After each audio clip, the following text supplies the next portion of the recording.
우리 옆 사람에게 한번 인사할까요? 큐티 잘하고 계십니까? 라고 인사할까요?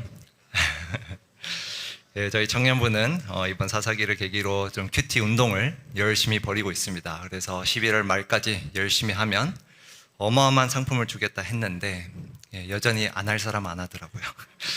우리 이제 딱 중반부에 이르렀는데 지금도 늦지 않았으니까 이 사사기의 말씀 함께 보면서 계속해서 은혜 나누길 원합니다.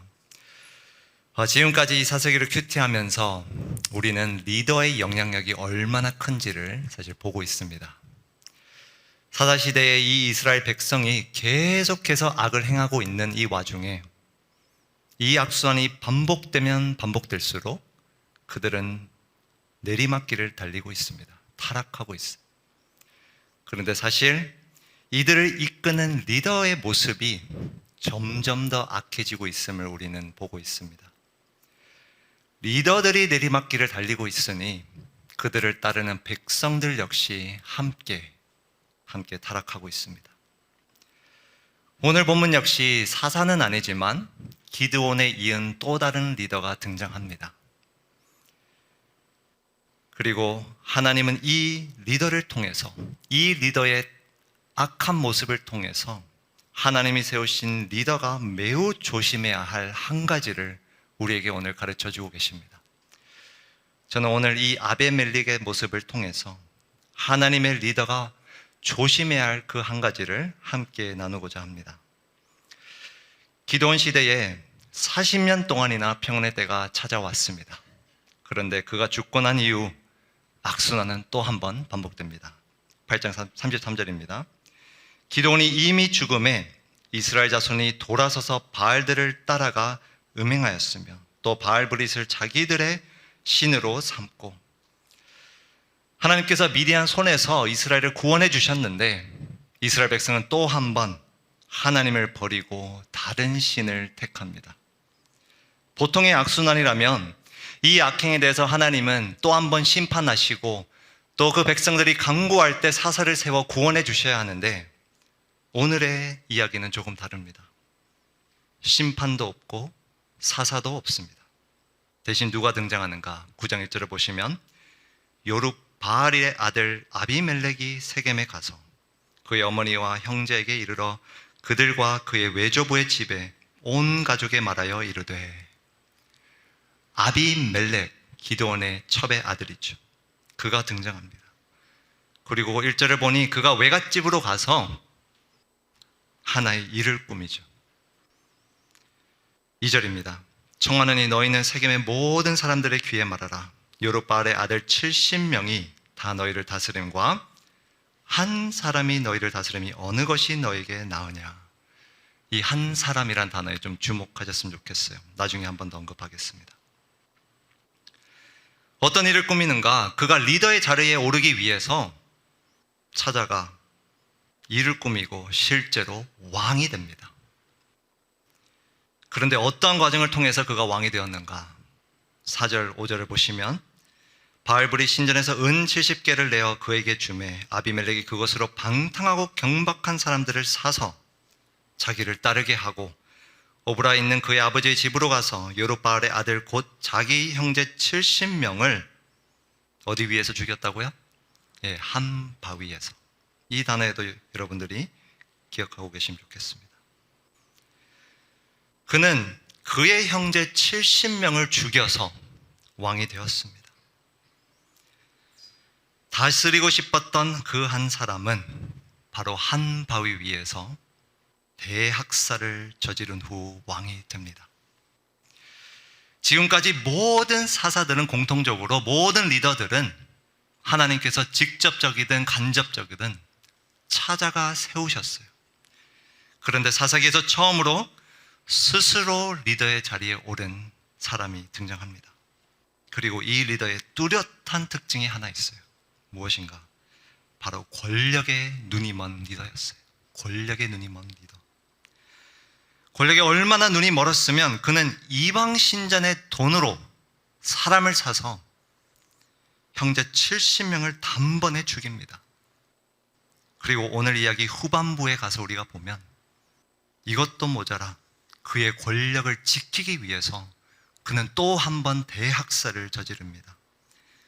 45 이하를 보시면 45절 이하, 아비멜렉이 그날 종일토록 그 성을 쳐서 마침내는 점령하고 거기에 있는 백성들을 죽이며 그 성을 헐고 소금을 뿌리니라.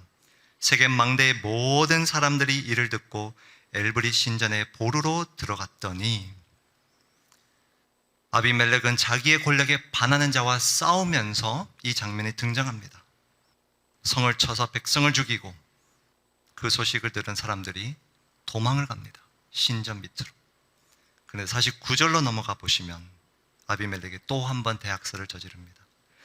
모든 백성들도 각각 나뭇가지를 찍어서 아비멜렉을 따라 보루 위에 놓고 그것들이 얹혀 있는 보루에 불을 놓으매 세계 망대에 있는 사람들이 다 죽었으니 남녀가 약 1000명이었더라. 오늘 이야기의 서두에서 아비멜렉은 왕이 되기 위해, 리더의 자리에 오르기 위해 그의 형제 70명을 단번에 죽였고, 오늘 이야기 후반부에 보니 그 권력을 지키기 위해 그는 1000명이나 되는 사람들을 잔인하게 불에 태워 죽입니다.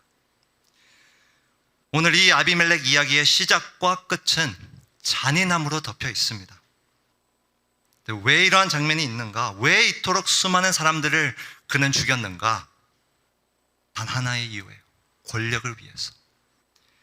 그는 권력에 눈이 멀어 자기 스스로 그 리더의 자리에 올랐고 그것을 지키기 위해 수많은 사람들을 희생했습니다. 하나님은 왜 갑자기 사사기에서 사사들의 이야기를 하다가 사사도 아닌 한 사람의 이야기를 들려주고 있을까요? 그것은 바로 하나님이 세우신 리더가 매우 조심해야 할 이 권력에 대해서 가르쳐주기 위함입니다. 권력에 눈이 먼 아비멜렉의 이 모습을 통해서 우리가 하나님의 리더로 살아갈 때에 절대로 이 권력에 눈이 멀어서는 안 됨을 하나님은 일러주고 있습니다. 오늘 1번 대지인데요. 하나님이 세우신 리더가 조심해야 할 그 한 가지는 무엇인가? 바로 권력을 조심해야 합니다. 권력. 성경을 보든 우리 인류의 역사를 보든 이 아비멜렉과 같이 권력의 눈이 멀어 살아간 수많은 리더들을 우리는 보았습니다. 너무나 쉽게 찾아볼 수 있습니다. 아니, 지금도 이 시대에도 아주 가까이에 우리는 권력의 눈이 멀어 수많은 사람들의 생명을 앗아가는 지도자들을 목격하고 있습니다. 그러나 이 권력을 탐하는 마음과 잔인함은 특정 사람들의 문제가 아닙니다. 우리 모두에게 그 권력에 대한 탐욕과 유혹이 있기 때문에 하나님은 지금 이 아비멜렉의 이야기를 성경에 기록해 놓으신 거예요. 나이와 상관없이, 우리의 사회적 신분과 상관없이, 경제적 수준과 상관없이 우리 모두는 권력을 향한 탐욕이 있기 때문에 하나님은 오늘 이 말씀을 주신 것입니다. 그리고 사사기 전체를 통해서 하나님의 리더로 살아갈 때 우리가 더더욱 그때에 특히 조심해야 할 것이 바로 권력임을 경고하고 계십니다. 자, 그렇다면 이 권력을 우리는 어떻게 조심해야 할까요? 아니, 그 권력을 우리는 정확하게 어떻게 바라보며 하나님의 리더로 살아가야 할까요? 오늘 본문은 아비멜렉이 스스로 왕위에 오르고 또 그 권력을 놓치지 않기 위해 얼마나 잔인하게 사람들을 죽였는지 분명하게 보여주면서 동시에 그의 결말이 어떠했는가를 우리에게 가르쳐주고 있습니다. 오늘 이 아비멜렉 이야기, 특별히 이 9장은 매우 중요한 특징이 몇 가지 있습니다. 여러분들이 큐티하며 관찰하셨는지 모르겠는데, 하나는 바로 기드온의 이름입니다. 8장까지는 기드온은 대부분 다 기드온이라는 이름으로 언급됩니다. 기드온. 그런데 9장에서는 그가 물론 등장하진 않지만 그의 이름이 언급될 때 항상 여룻바알이라는 이름으로 등장해요. 여룻바알. 9장 1절입니다. 요룹바알의 아들 아비멜렉이, 항상 요룹바알이라는 이름으로 기드온은 등장합니다. 그리고 9장 2절을 보십시오. 청하노니 너희는 세겜의 모든 사람들의, 이 사람들이라는 단어는 영어 성경에 보면 그저 man으로 번역한 성경 번역도 있지만, 사실 다른 영어 성경 번역을 보면 리더라는 번역이 있어요. 사실 그것이 올바른 번역입니다. 더 정확한 번역이에요. 근데 더 중요한 것은 바로 이 단어가 히브리어로 바알이라는 단어입니다. 바알. 바알이라는 단어는 그 신, 고유 명사로도 쓰이지만 사실 원래 그 뜻은 리더 혹은 어떤 주인을 나타내는 단어입니다. 지금 사사기 기자는 의도적으로 기드온의 이름을 요룹바알, 그리고 세겜의 사람을 그저 사람이 아니라 바알로 표현하면서 이 9장 전체에서 무려 25번이나 바알이라는 단어를 반복하고 있습니다. 그 당시의 영적 상태를 보여주는 것이죠. 근데 더 놀라운 것은 바알이 그렇게 수없이 등장할 때 8장까지 그렇게 많이 등장한 여호와라는 이름은 단 한 번도 등장하지 않습니다. 여호와라는 이름은 아예 찾아볼 수 없어요. 그나마 하나님, 엘로임 하나님이라는 단어가 딱 3번 등장합니다. 언제 등장하는가? 9장 23절입니다. 하나님이 아비멜렉과 세겜 사람들 사이에 악한 영을 보내심에. 9장 23절에 이르러서야, 오늘 이야기의 중반부에 이르러서야 드디어 하나님이 등장하십니다. 그런데 어떤 내용으로 등장하시는가? 아비멜렉과 세겜 사람들 사이에 악한 영을 보내시는 하나님. 여러분, 지금까지 하나님은 그의 영을 보내어 리더를 세우셨어요. 그런데 오늘 본문에서는 악한 영을 보내십니다. 그 목적은 무엇인가? 바로 그 세겜 사람들과 아비멜렉 사이를 갈라놓기 위해, 한때 손을 잡고 그 권력을 차지했던 그 관계를 갈라놓기 위해 하나님은 의도적으로 악한 영을 보내어 심판하시는 것입니다. 그리고 이 구절 이후에 하나님은 언제 또 등장하시는가? 오늘 본문의 마지막 2구절입니다. 56, 57절을 보시면 아비멜렉이 그의 형제 70명을 죽여 자기 아버지에게 행한 악행을 하나님이 이같이 갚으셨고, 또 세겜 사람들의 모든 악행을 하나님이 그들의 머리에 어떻게 하셨으니? 갚으셨으니. 오늘 본문의 특징은 바알로 장식된 이 본문 가운데 하나님이 딱 3번 등장하지만 공통적으로 다 하나님의 보응 혹은 심판으로 등장하신다는 겁니다. 바알이라는 단어가 그렇게 많이 등장하지만, 그리고 하나님의 단어는 단 3번밖에 등장하진 않지만, 하나님의 이 보응과 심판의 모습을 통해서 여전히 이 시대에도, 이 때에도 하나님이 다스리고 계심을, 아니 진정한 권력은 하나님께 있음을 오늘 본문은 보여주고 있는 것입니다. 권력의 눈이 멀어 처음으로 스스로 리더의 자리에 오른 자가 오늘 본문에 처음 등장했고요. 그리고 오늘 본문에 처음으로 리더를 세우시는 하나님이 아니라 리더를 벌하시는, 보응하시는 하나님을 우리는 오늘 이 본문에서 보고 있습니다. 왜 이 장면이 사사기에 있을까? 왜 이러한 이야기가 있을까? 우리가 하나님의 리더로서 권력을 조심해야 하는데 어떻게 조심해야 하는가? 어떻게 권력을 바라봐야 하는가? 그것은 바로 권력은 스스로 쟁취하는 것이 아니라 바로 하나님으로부터 부여받는 것임을 우리 하나님의 리더는 기억해야 합니다. 오늘 본문 2대지입니다. 권력은 스스로 쟁취하는 것이 아니라 바로 하나님으로부터 부여받는 것입니다. 권력을 스스로 쟁취하려던 이 아비멜렉의 최후는 어땠는가? 53절입니다. 함께 읽겠습니다. 시작.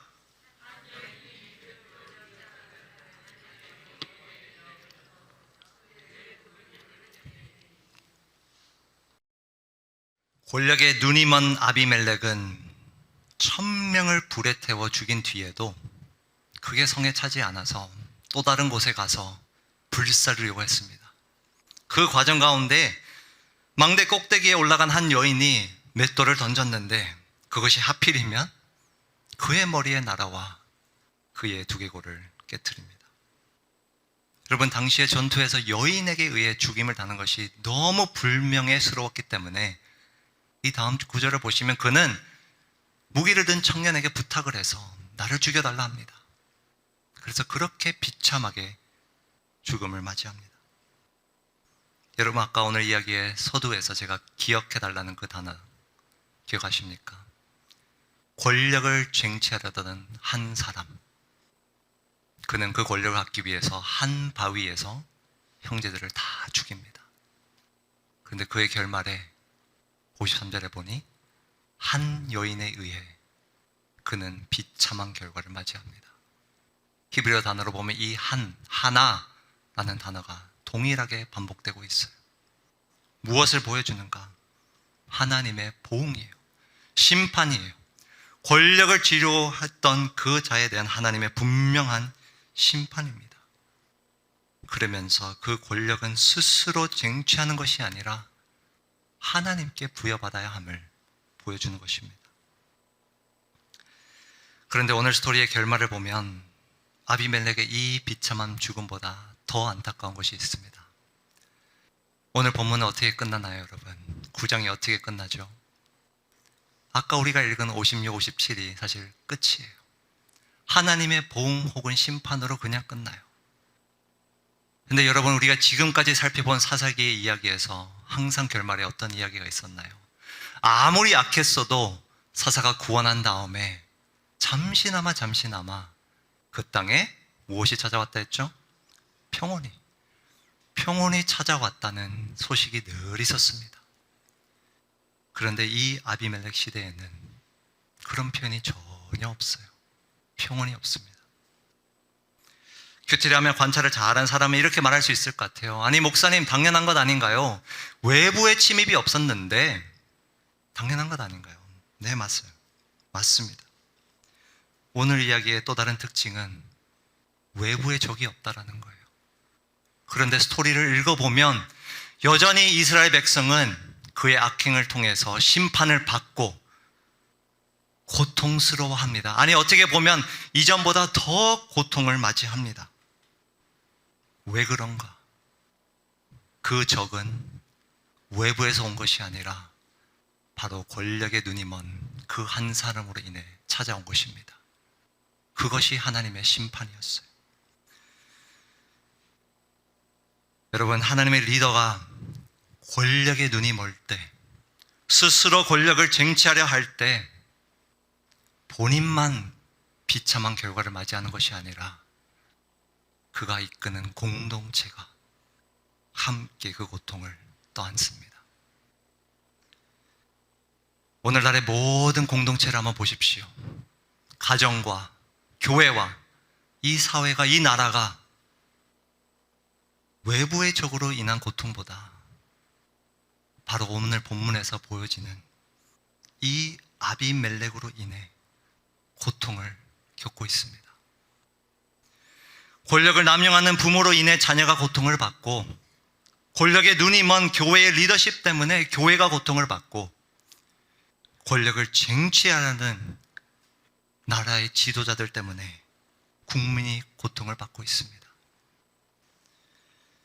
하나님의 리더가 이 권력을 조심하지 않으면 진정한 권력은 하나님으로부터 부여받은 것임을 잊어버리고 자기 스스로 그 권력을 쟁취하려 한다면 본인만 고통을 겪는 것이 아니라 주변 사람들이 고통을 겪게 됩니다.